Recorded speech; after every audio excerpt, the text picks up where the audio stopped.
Diceritakan, setelah beberapa tahun kemudian, Rahwana tumbuh besar, dan menjadi pemuja angkara murka. Ia pun menjadi seorang raja di sebuah kadipaten di bawah naungan kerajaan Lokapala, yang mana ia menjadi seorang raja yang penuh dengan kesombongan, dan keangkara murkaan, yang mana ia gemar untuk membunuh, dan ia gemar juga untuk bermain wanita, serta ia juga suka haus untuk bertarung dengan ganas tanpa ampun mengiringi perjalanan hidupnya.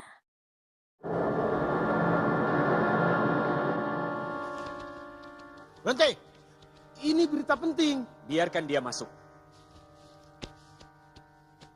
Ketiwasan Gusti Prabu. Ceritakan. Apa yang terjadi? Sin berpindah ke negeri Lokapala di mana ada seorang pengawal menyampaikan kepada sang Raja Danaraja bahwa patih yang bernama Gohmoka tewas dibunuh sang Rahwana karena kadipatennya diganggu oleh sang kakaknya yang bernama Danaraja. Perlu diketahui Danaraja adalah anak Resi Wisrawa, tetapi berbeda ibu, yang mana ibunya itu adalah dulunya pujaan hati Danaraja. Tetapi karena kejadian yang telah lampau ia mengurungkan niatnya untuk melamar Dewi Sukesi. Sang Danaraja pun berpikir sejenak. Ada salah satu patihnya yang menyahut bahwa sang angkara murka itu harus dimusnahkan. Karena patihnya pun tidak sabar lagi untuk menghabisinya dan memenggal akan kepalanya sang Rahwana itu. Tetapi sang Raja Danaraja akan menghadapi Rahwana seorang diri, karena ia ingin menyelesaikannya secara kekeluargaan, karena sumpahnya tempo hari ia Danaraja pun harus menanggung karma palanya, karena ia menyesali apa yang telah diucapkannya, dan berdoa di tempat persembahyangannya dan tidak menutup kemungkinan akan membatalkan hal tersebut. Yang utusan memanggul kehormatan negerinya. Penghinaan adipati kepada hamba adalah penghinaan pada negeri Lokapala yang berdaulat.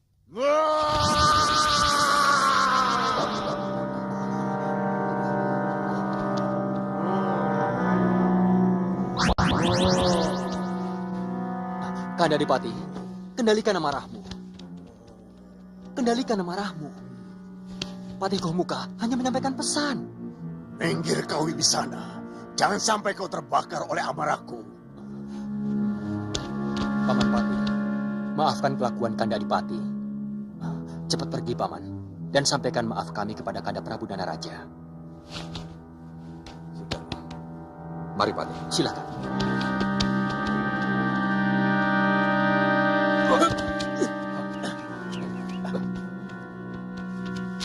Sudah, Patih, sudah. Akan kuhancurkan seluruh negeri Lokapala. Dan kepala Danaraja akan kubenamkan ke dalam bumi negerinya sendiri. Sudah, tidak usah Gusti. Sebelum Gusti Adipati bertindak, hamba siap menjadi tumbal kehormatan negeri hamba. Kampret!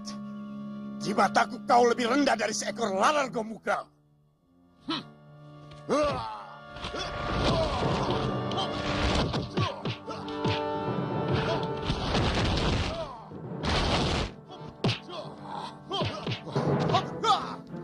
Kumbakarna, bangun. Hentikan kemarahan kakangmu. Dia mau membunuh Patih Gohmuka. Utusan kakandamu Prabu Danaraja. Ayo Kumbakarna, hanya kamu yang bisa menenteramkan kemarahan Adipati. Tidak ada gunanya menasihati orang yang diamuk amarah.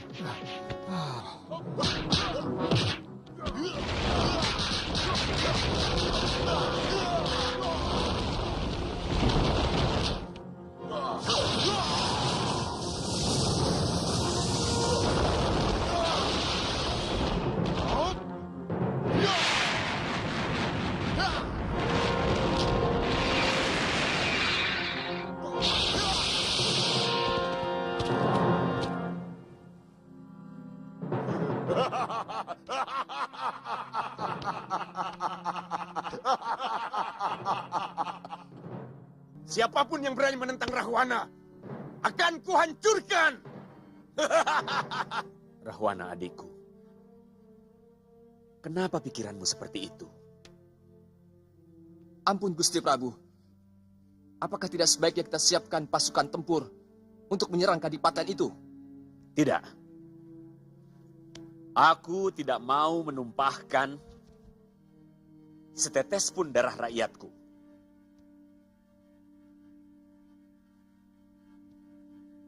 yang kita hadapi, Raja Angkara Murka, yang akan merasa menang perang kalau sudah membantai sebanyak mungkin nyawa manusia.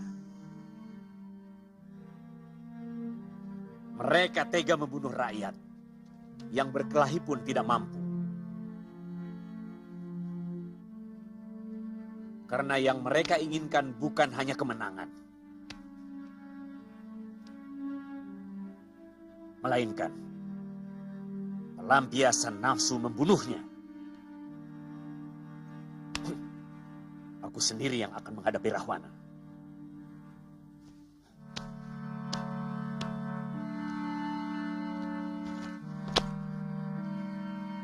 Romo Begawan, maafkan hamba.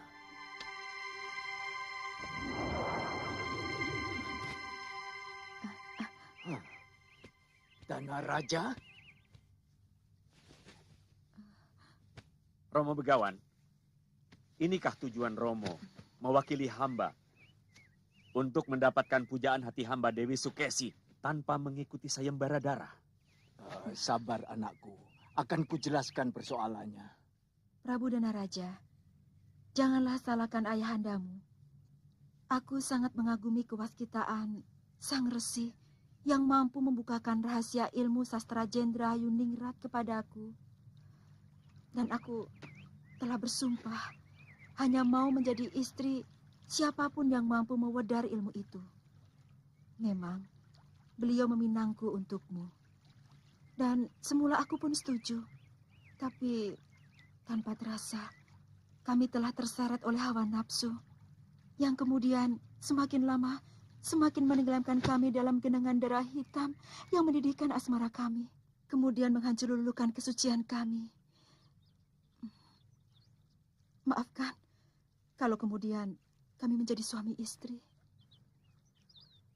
Ternyata kesucian hati manusia masih tetap dalam genggaman Sang Dewa yang menang meneguhkan atau merobohkannya.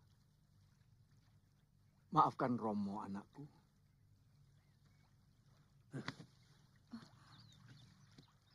Suatu saat, hamba akan berhadapan dengan salah seorang putra Romo di medan laga.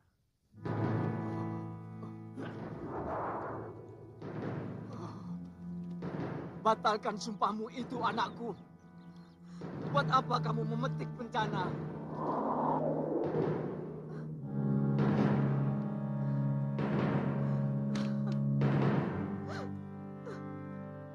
Romo Begawan,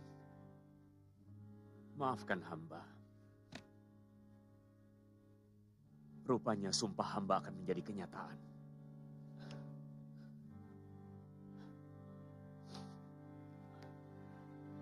Padahal hamba telah lama menyesalinya.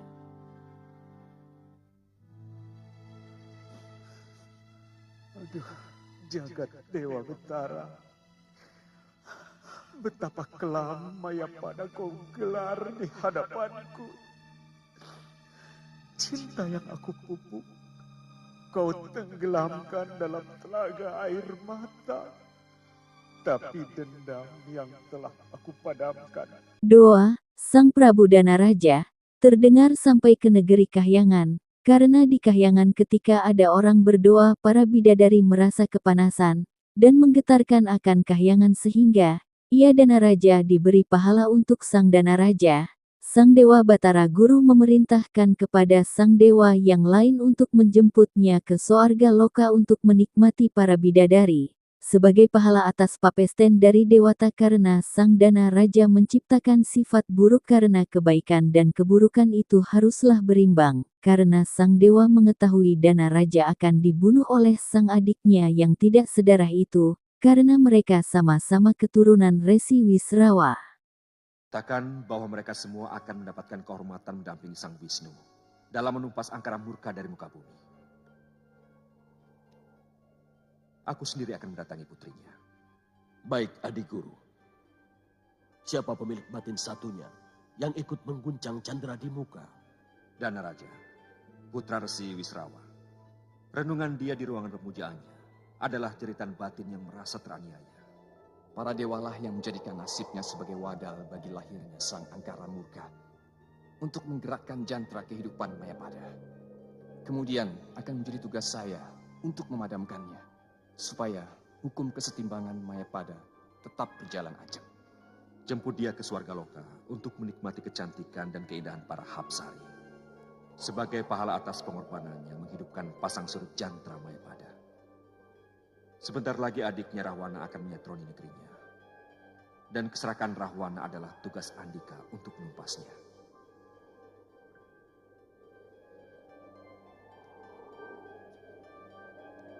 Sin berpindah ke kerajaan Lokapala, yang mana Rahwana dengan gagah beraninya memasuki wilayah Lokapala itu, padahal ia cuma sendirian tanpa adanya pengawalan. Namun dengan mudahnya sang Rahwana itu menghabisi pasukan dari Lokapala, karena sang Rahwana ingin sekali berkuasa di tempat sang ayahandanya, yaitu Resi Wisrawa, karena ia juga pernah memimpin negeri Lokapala. Setelah secara brutal menyerang sang Raja Dana, Raja pun muncul di hadapannya, karena itu pulalah ia menawarkan untuk bertarung dengannya 1 lawan 1 atau dengan pasukan. Dana Raja pun menjawab tantangan itu dengan 1 lawan 1. Pertarungan pun cukup alot terjadi, namun sang Raja Rahwana kesenangan terlebih dahulu karena ia sudah sombong karena mengalahkan sang kakak. Namun sang adik menangis dan kakaknya pun merasa kasihan hingga Dana Raja pun menyerahkan nyawanya kepada dirinya hingga ia sang Dana Raja pun tewas di tangannya. Karena itu sudah suratan takdir dari sang Dewa Batara. Selanjutnya Rahwana menamakan tempat tersebut adalah Alengkadirja sebagai penguasa baru di tanah Lokapala.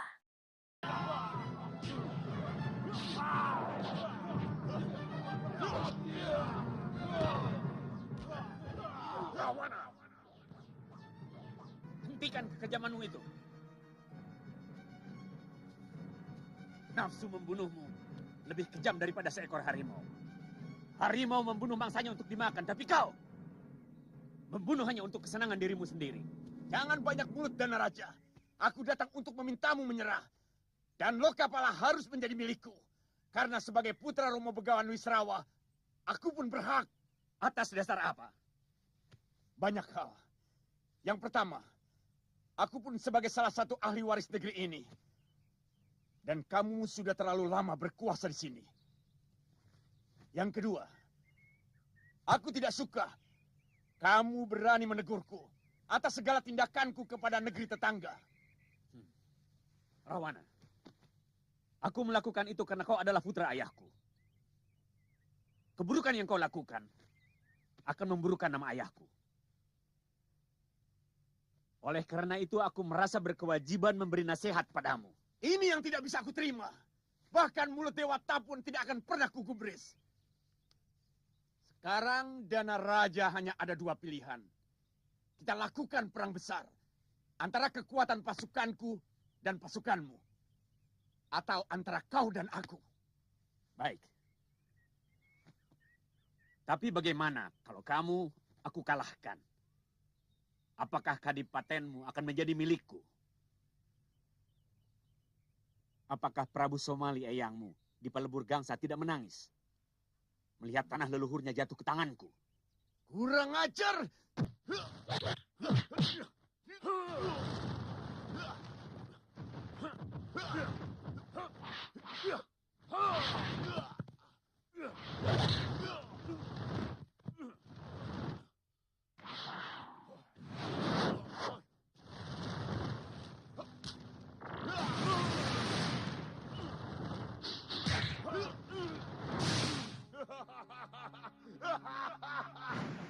Raja kalian telah tewas.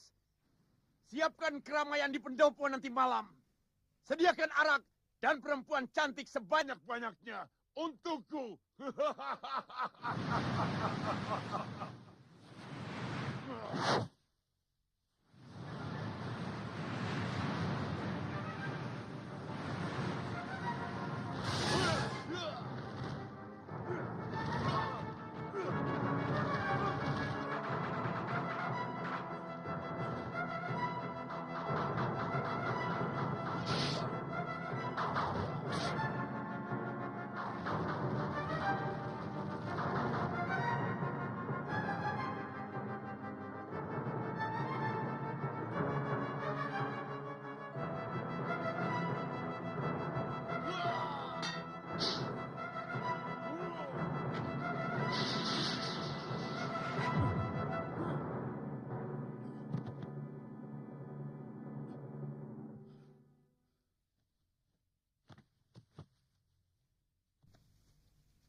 Kau tidak akan mampu membunuhku, Rahwana.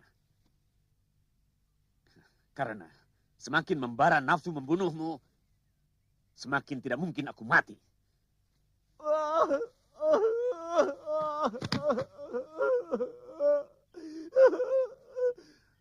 Bunuhlah saya, Kanda Prabu. Ternyata kesombongan saya selama ini tidak ada artinya. Kesaktian Kanda Prabu jauh lebih tinggi dari saya. Bunuhlah saya. Bangunlah, Rahwana. Tidak pantas anak seorang begawan sakti menangisi kekalahan. Daripada saya harus menanggung rasa malu. Seorang adipati sakti mandraguna telah menjadi pecundang. Apa kau pikir seorang kakak tega membunuh adiknya sendiri?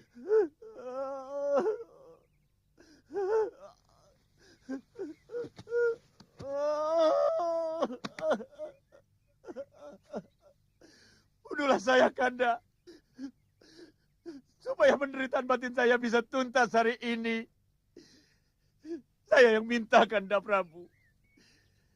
Saya tidak bisa hidup menanggung malu. Saya tidak menyangka Ayahanda Wisrawa jauh lebih sayang kepada Kanda. Sehingga ilmu yang diberikan lebih tinggi dari saya. Bunuhlah saya, Kanda Prabu. Saya tidak akan mampu mengekang nafsu amarah saya. Melihat wajah seorang ayah yang tidak adil kepada sesama anaknya. Rahwana, jangan kau bawa-bawa ayah kita. Beliau seorang yang sangat adil. Kenyataannya tidak seperti itu. Ilmu Kanda jauh lebih sakti dari saya. Bukankah ilmu itu Kanda dapat dari Ayahanda Begawan? Kamu menginginkan kemenangan, Rahwana. Saya cuma ingin tidak dipermalukan.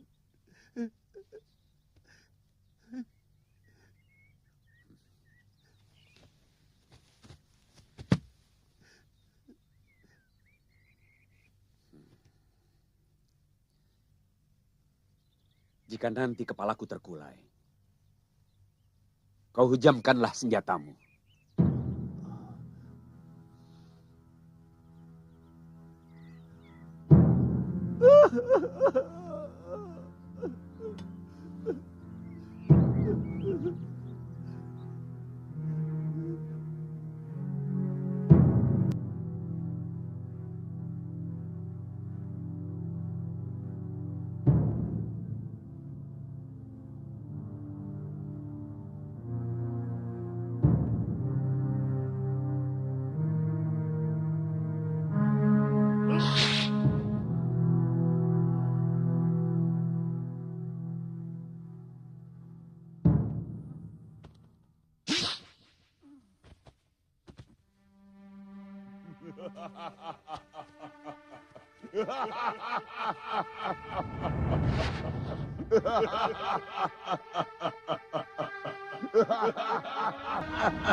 Mulai sekarang negeri ini menjadi kekuasaanku. Dan akan kuberi nama Alengka Direja. Dia sangat bahagia melihat kematian kakaknya sendiri. Manusia semacam Rahwana tidak pernah memiliki kebahagiaan. Karena yang dia ikuti nilai keserakahan dalam hatinya. Setelah beberapa minggu Sang Rahwana menempati tempat yang baru, ia terus-menerus mengurung di bilik kamarnya, hingga ia pun Sang Rahwan tidak mau mengurus akan roda pemerintahan yang ia pimpin. Sang Raja Rahwana dibicarakan oleh adik dan pamannya, Patih Prahasta, dan Sarpakenaka serta Wibisana, mengatur akan solusi untuk kesembuhan Sang Rahwana. Sang Rahwana pun didatangi oleh adiknya Wibisana. Sang Wibisana pun melihat akan kakaknya itu seperti orang yang galau. Sang Rahwana mengira, ia Wibisana adalah pujaan hatinya yang bernama Dewi Widowati. Ia galau karena sang kekasih bunuh diri. Namun adiknya Wibisana menyarankan ia harus berjalan-jalan refreshing, agar ia dapat melihat-lihat ke seluruh negeri keindahan dan menemukan perempuan yang cantik jelita bak bidadari, lebih dari Dewi Widowati. Terimalah cintaku. Aku sangat gandrung padamu.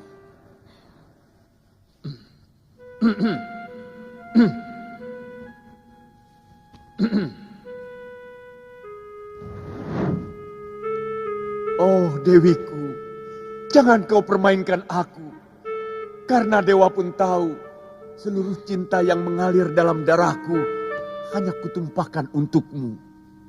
Dewi, aku rindu padamu. Kanda, sadarlah Kanda. Aku Wibisana adikmu. Bangunlah dari mimpimu Kanda. Sadarlah Kanda.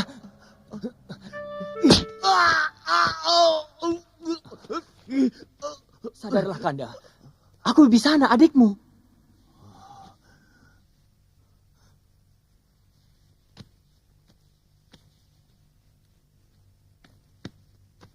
Wibisana, kenapa kamu berada di sini?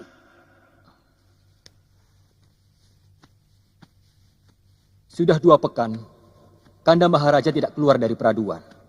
Kami semua cemas. Seluruh rakyat Alengkadirja berduka. Kalau Kanda sedang punya keruwetan pikiran, berbagilah pada kami.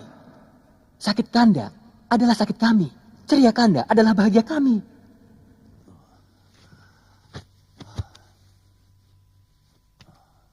Kamu benar, Wibisana. Aku memang sedang berduka. Aku sedang menyesali perbuatanku. Sia-sia kalau Andika mengharapkan aku menjadi istrimu, Maharaja. Karena Hyang Wisnulah yang menjadi kekasih abadiku.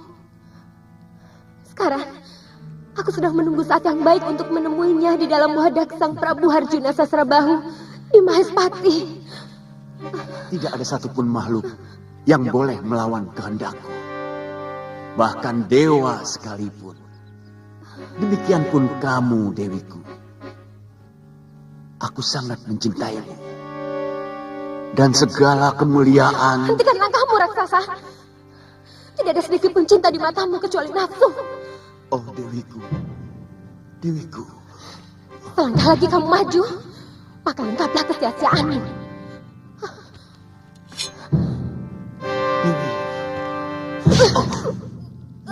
Dewi. Dewi.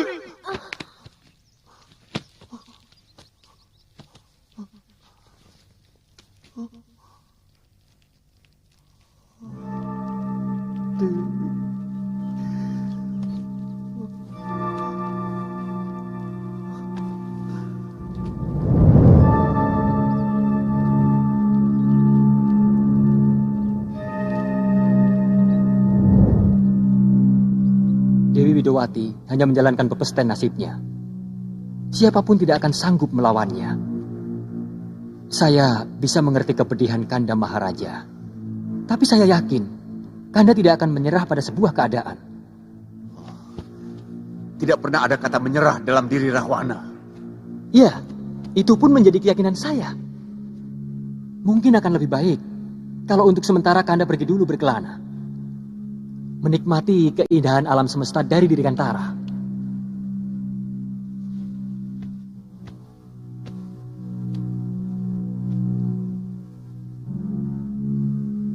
Kamu benar, adikku.